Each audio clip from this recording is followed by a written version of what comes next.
শয়তান আল্লাহকে চ্যালেঞ্জ দিয়েছিল, আল্লাহ আপনি তো জান্নাতে ঢোকাতে পারবেন না, এতগুলো জান্নাত কেন বানালেন, জাহান্নাম আরো বেশি হলে ভালো হতো।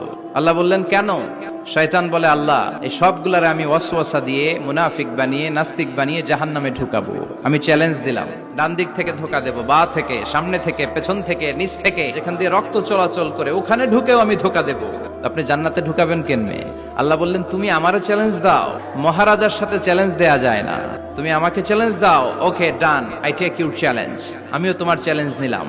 তুমি আজীবন ধোকা দিবা, আজীবন তুমি গুমরা করবা, বেনামাজি বানাবা, জালিম বানাবা। কিন্তু আমার বান্দা কোনো তাফসীরুল কোরআনের মাহফিলে এসে কোন এক ওয়াক্তের নামাজে মসজিদে ঢুকে অথবা মাঝরাতে ঘুম ভেঙে গেলে তাহাজ্জুদের জায়নামাজে চোখের পানি ছেড়ে যখন ক্ষমা চাইবে, আমি সব গুনাহ মাফ করে দেব, তুই কি করবি? আল্লাহর কাজই তওবা কবুল করা। দিনের 24 ঘন্টা তিনি বসে থাকেন, কখন আমার বান্দা চোখের পানি ছেড়ে আমার কাছে ক্ষমা চায় আর আমি আল্লাহ ক্ষমা করে দেব।